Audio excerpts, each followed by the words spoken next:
Hi, I'm Barry. Continuing on with our marble theme, we're going to now create some Sienna marble, which is something like this one that we've got over here. You can't quarry this marble anymore, so if you do need to, if the customer does want this in their home, then again we're going to have to recreate it as part of a special finish. We've got our talented carpenter here, Neil at Lucas, and he's created these elliptical shapes, so we're going to be like a coffee tabletop if anything. And then if you just have a look underneath, all this is just MDF. So you could, any piece of furniture that you've got, you could actually create this finish. Okay, so what we've done, we've got a coat of primer, followed by a couple of coats of eggshell, and we've brought it up to a nice finish. Again, with it being a piece of marble, you're not going to get any brush marks in there. Again, that's why we've used the Lucas Pro tools.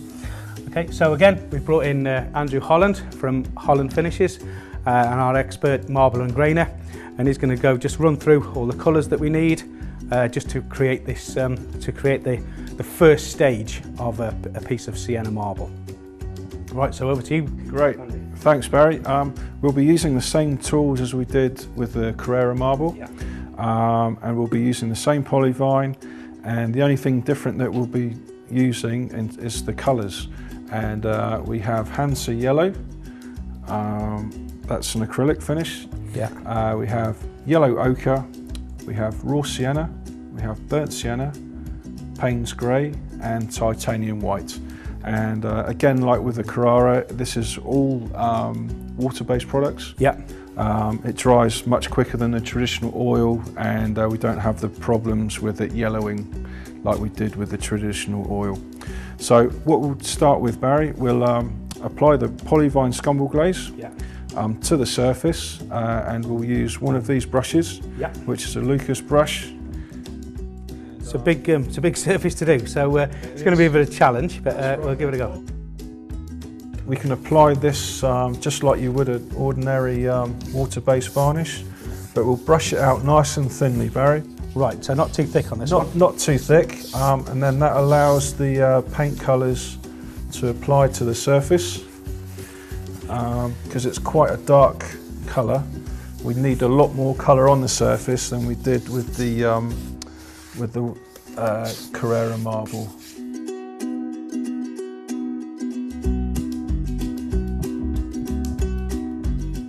Excellent. Right, now we've got the polyvine scumble glaze on there. That brush can go back in there, Barry. That'll be fine. And what we'll do now, we'll start applying these colours here. And we typically start with the lightest colour first. So we can use our smaller brushes. We'll just dip some paint into there, which is the scumble glaze. And then we'll use the yellow. Quite a bit of yellow. Yep, we can use plenty of that. And we can just get, we can start applying it to the surface. Yeah. And we can kind of just brush it on randomly.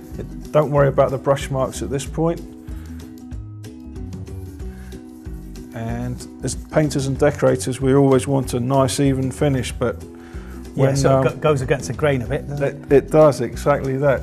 So we've got some pale yellow on there at the moment. At the moment it doesn't look very nice at all, but we kind of need that colour for later on to get varying tones of yellow ochre on the surface.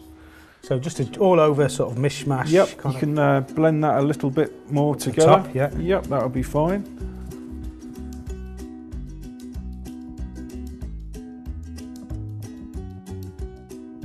Okay Barry, now we've got that yellow, the pale yellow on the surface, we'll then go to the next colour, which is yellow ochre, which is that one there, Barry.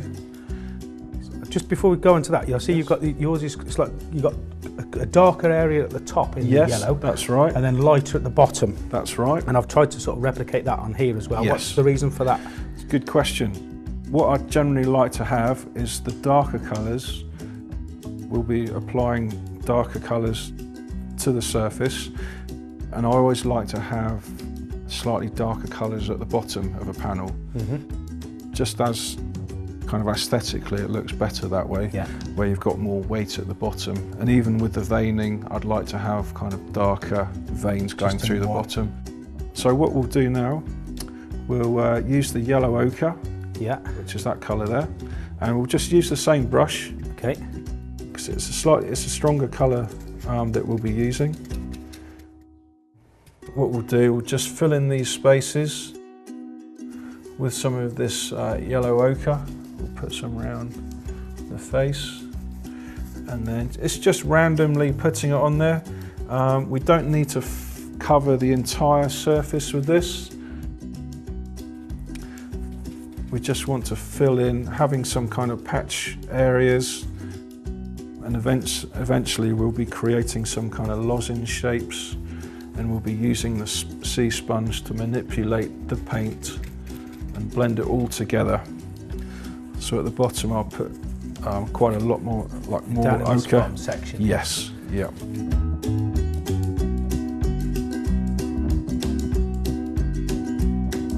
Great, okay, that's a good start, Barry. Yeah. Right, what we'll do now, Barry, we'll go to the darker colour again, Yeah. which is the raw sienna. Okay. And we'll use the same brush again. And if it feels a bit sticky, you can always just, with these tubes, they're quite thick paints. Right, and then we'll just add some more colour to that. It doesn't look too dissimilar. Are we going down to the the sort other of like where we think it might just sit, or is it just a random all over? Yeah, random all over. Probably not 100. We'll kind of probably be like 30–40% coverage So of yellow the surface area. So the first yellow that we used, how much Yes. coverage is that going to be? Probably about 80%. Yeah. What we'll probably do now, Barry, is we'll use the sea sponge. Yeah. We'll have it nice and damp like we did last time. And then we can just add a little bit of colour to that. Any one of them, or? Just what we've used the last, that'll be fine. That'll be fine. And then we'll just randomly dab it all over. And this will help to blend all the colours together.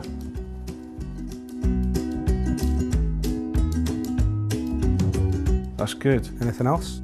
What we'll do next, we'll use the hog hair softener. Yeah. And again, we'll use it at 90 degrees. And we'll just gently blend the colours together. And we can go in different directions, and that will help it to make it look cloudy. And I'll make a start in the middle here. And we can kind of go in different directions.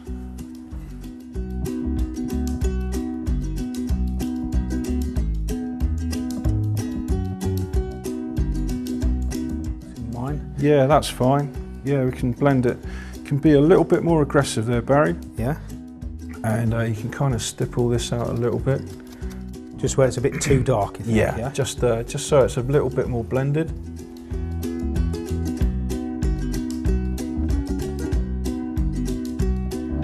Yeah, that's fine. We've still got to manipulate the surface with a sea sponge. We've got different size sponges. Yeah. But it'll be absolutely fine. We just want to dab the surface and just create a bit of texture all over. And this just creates a bit of depth for us. All over? Yeah, all over, yep. This just creates a bit of depth for us, and it will take out some of the brush marks that you may have left. And it just helps to add a bit of moisture to the surface, which kind of keeps it open.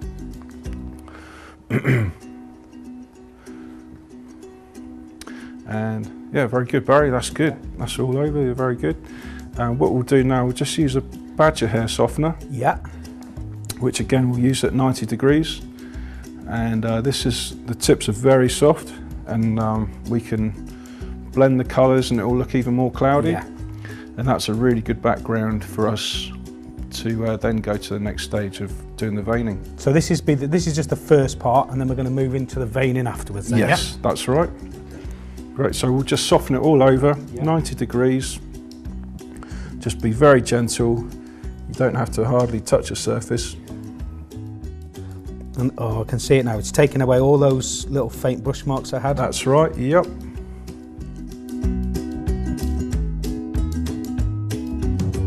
Right, that's the first stage done in the Sienna marble. Come back to our next video to see how we put the veins in.